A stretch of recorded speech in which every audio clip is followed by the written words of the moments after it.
Today on How It's Made. Three-dimensional commercial signs. We'll visit a workshop that takes pride in its hang-ups. Hardwood floors. The production process, step by step. Corrugated polyethylene pipe, a topic guaranteed to be draining. And mattresses. We lie down on the job for this report.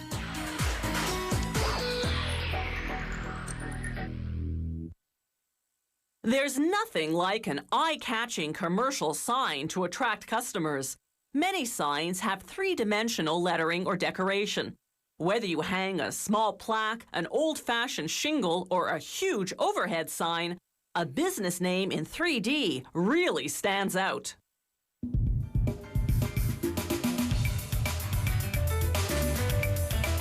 These signs are made of high-density polyurethane foam, a material that's waterproof and very durable.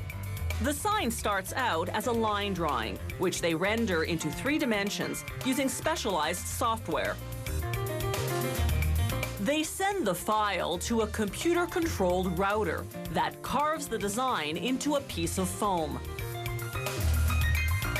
The router can be outfitted with various blades to get different effects, such as rounded edges, or this faceted effect known as prismatic lettering.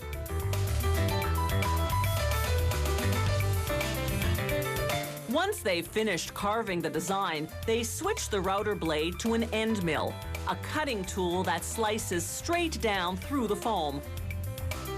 Guided once again by the computer, the router gradually detaches the design's components.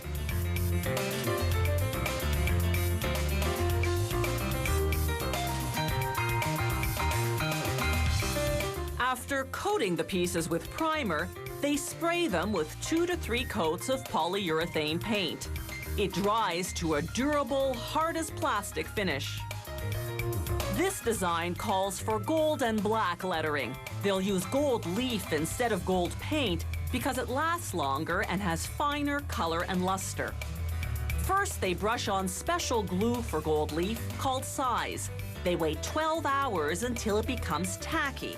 Wet glue would merely absorb the gold, producing a dull finish. Gold leaf crumbles at the slightest touch, so it comes on a paper backing, making it easier to apply. Gold leaf is available in different qualities. The lower the carat level, the more alloys it contains. This is 23 carat leaf, the closest you can get to pure gold. Because it contains no other metals, it won't oxidize, tarnish, or dull, despite acid rain, road salt, or other harsh elements. Using silicone and screws, they mount the lettering onto a painted aluminum frame. Another option would be to mount them on a painted background plaque made of the same foam as the letters. Designs can also be engraved directly into a plaque, then highlighted using either paint or gold leaf. They use vinyl film to mask the parts that won't be decorated. This time, they apply loose gold leaf rather than the kind that comes on a paper backing because it's easier to brush into small areas.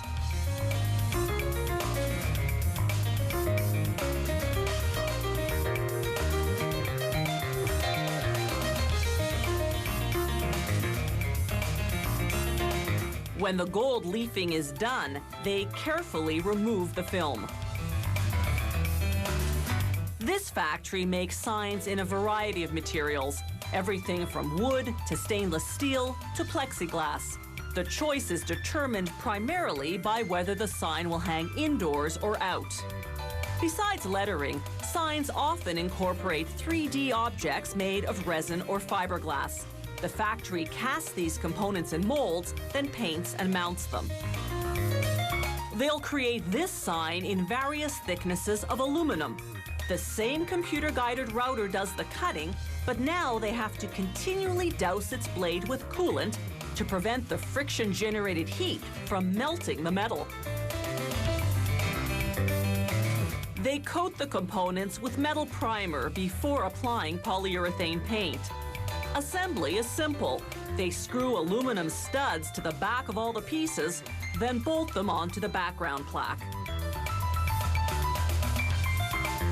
Thanks to the wonders of computer technology, design possibilities are virtually endless, a true sign of the times.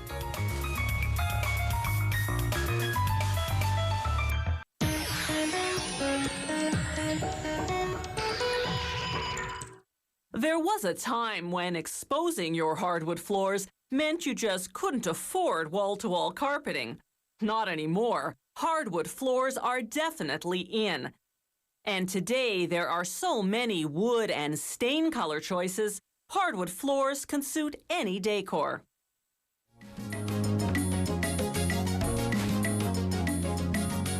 The types of wood commonly used for flooring include red oak,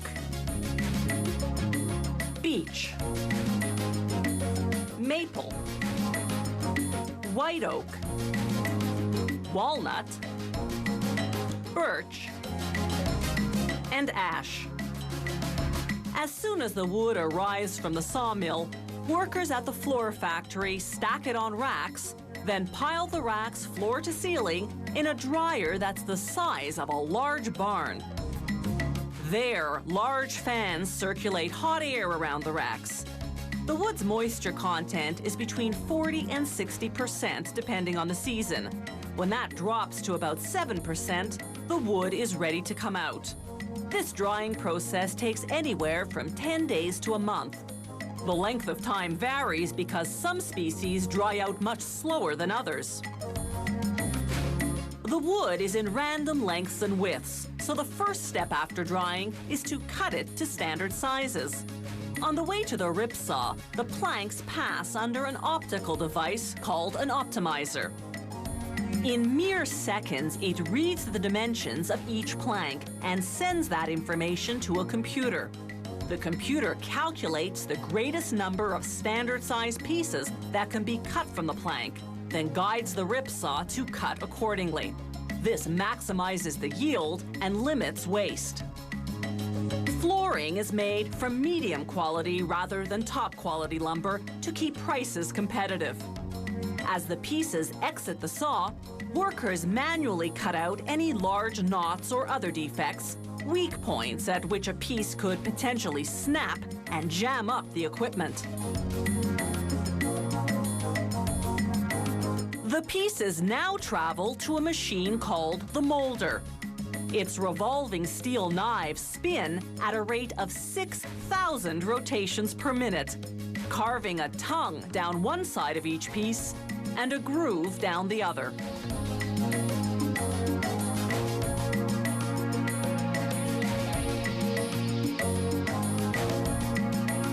Workers do frequent spot checks to make sure the tongues and grooves fit together snugly. The next machine carves grooves on what will be the underside of the pieces. This is for air circulation and stability. Then, an embossed wheel imprints the words, "Made in Canada." Using cross-cut saws, workers remove any faults in the wood and divide pieces that have noticeable color variations. This is the first step towards sorting the wood by grade. Now a machine called an end matcher carves a tongue and groove on the two ends. Here's the view from inside the machine.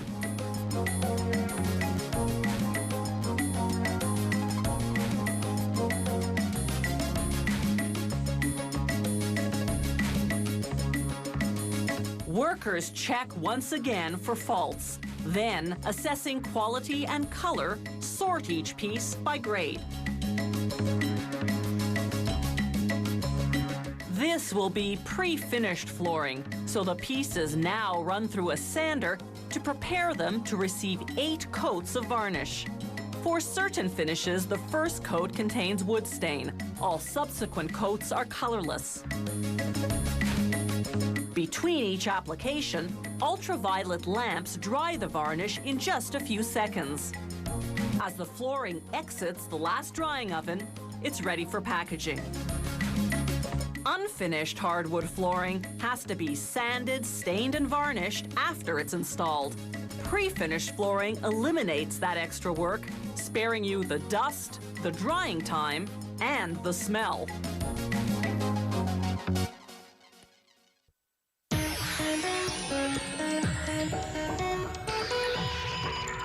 Drainage pipes are vital to many industries, and they're an important component of municipal infrastructure. Cities use them to prevent streets from flooding in heavy rain. Forestry companies use them as culverts when building logging roads over streams. Pipes are often made of plastic. This corrugated pipe is made from a type of plastic called high-density polyethylene, or HDPE. The pipe factory combines 3 varieties of HDPE pellets: plain ones, recycled ones, and pellets with a colorant that provides UV protection. The proportions vary depending on the pipe's intended use. The mixer transfers the pellets to a machine called the extruder. It first heats them to about 230 degrees Celsius. This melts them into a thick liquid.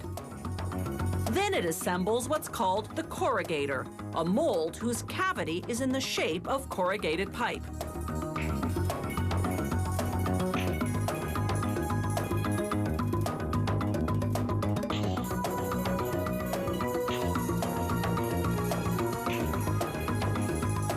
The extruder injects the liquefied HDPE into the corrugator, applying vacuum pressure to spread it evenly into all the crevices. A built-in cooling system hardens the plastic just enough to set the shape, enabling them to extract the pipe from the mold. The pipe then passes through a cold water shower, which hardens the plastic completely. The pipe now enters a machine called the perforator, which punches holes around the circumference. These holes, whose size varies by model, serve 2 purposes. First, they make the pipe lighter and therefore easier to transport and install. Second, they enable water to enter the pipe continually at virtually any location, then flow to the end and drain out. It's crucial to prevent soil from clogging these holes, so this next machine wraps the pipe in a filter cloth made of polyester. They don't want this filter cloth to unravel, so the machine heat seals it closed. This corrugated polyethylene pipe is finished and ready to be packaged and shipped. The packaging line is highly automated. Robotic equipment first coils the length of pipe that the customer ordered.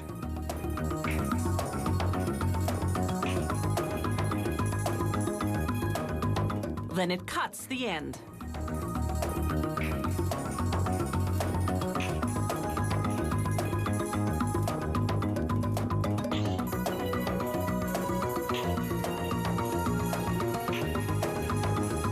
The robots tie the coil at several points so that it doesn't unravel.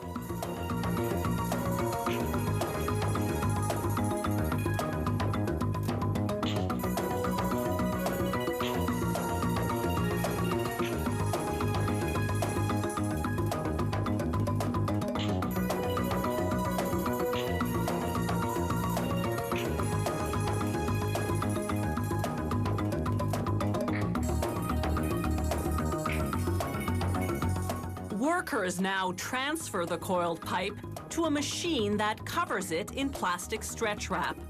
This covering will protect the filter cloth until installation time from the damaging effects of dirt, moisture, and light. This factory also produces what's called double wall pipe, which has a corrugated outside wall and a smooth inside wall. This type of pipe drains more efficiently because water flows faster over a flat surface than over the repeated peaks and valleys of a corrugated one. Making this type of pipe requires 2 extruders, 1 to form each wall. Samples from every production run go through several quality control tests. This compression strength test ensures the pipe won't buckle under the weight of the earth above it. High-density polyethylene pipe may be lightweight compared to cement pipe, but it's equally resistant to pressure, chemicals, and abrasion.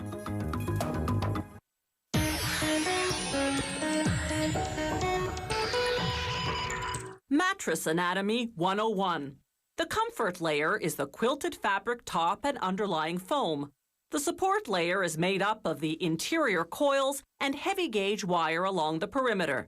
The foundation, or box spring, is a separate bottom unit that acts like a giant shock absorber.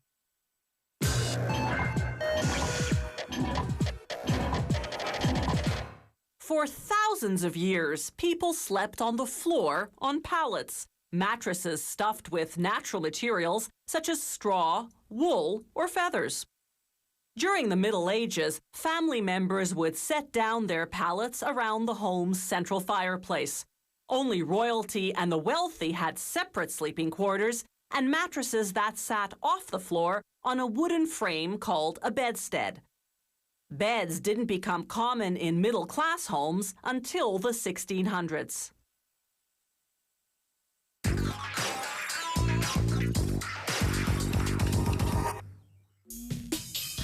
The comfort layer, or quilt, starts with ticking, a cover fabric made of polyester or cotton polyester.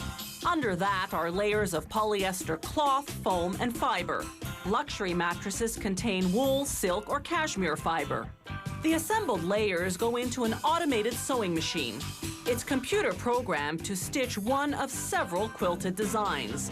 A roller compresses the thick pile to enable the 8-centimeter long needles to pierce through all the layers. The 2 polyester sheets inside the quilt are essential. One is directly under the ticking. It acts as a barrier to prevent scratchy fibers from poking through the top of the mattress. The other is at the bottom of the quilt.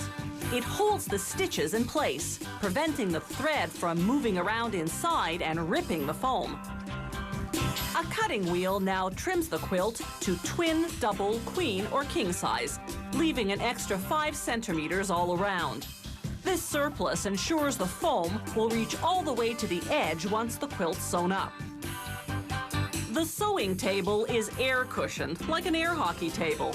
This floats the quilt, enabling the seamstress to maneuver it easily. As she stitches the quilt closed, she trims off the excess and sews a polyester band to the underside along the perimeter. Meanwhile, an automated sewing machine produces the mattress sides from the same ticking used for the quilt. It stitches the fabric to a centimeter-thick foam sheet, making a quilted design. Low-end mattresses have unquilted side fabric. Elsewhere in the factory, as we see here in slow motion, automated machines produce the guts of the mattress, the coils. Low-end mattresses contain continuous coils, rows of springs formed out of one long strip of steel wire. Better mattresses contain individual coils, each formed from a separate piece of wire. This machine is producing open coils, a type of individual coil used in mid-quality mattresses. Open coils have an hourglass shape and are made of steel. Luxury mattresses contain pocket coils, individual coils that are barrel-shaped and made of steel, manganese, and carbon, a high-strength combination of metals. The coils are individually wrapped in cloth pockets to prevent them from tangling together. This machine is producing open coils. It first heats the wire with an electric current to make the metal flexible. Once it forms the coil, it curls the 2 ends of the wire like a pig's tail. This pigtail finishing prevents the sharp ends from poking through the mattress surface. They line up the open coils in rows, then feed them into a machine that connects them by running long strips of pigtailed wire along the tops and bottoms. Using pigtailed wire again, workers attach thick steel edge wire along the top and bottom perimeters. and steel brackets called edge guards at strategic points along the sides. These supports are what keep the mattress firm when you sit on the edge. Pocket coils are glued to each other at the center. This enables them to move independently so that motion on one side of the bed won't affect the other side. A reinforcement netting holds the coils in position. Workers attach the edge wires and edge guards to the outer coils with thick staples. The rest of the assembly process is the same for all types of mattresses.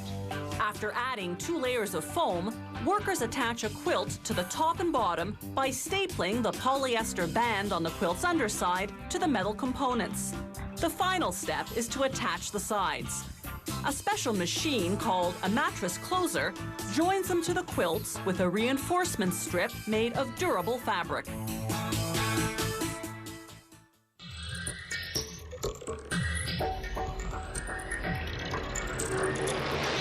If you have any comments about the show, or if you'd like to suggest topics for future shows, drop us a line at www.howitismade.net. The How It's Made crew vehicle is courtesy of Subaru Canada.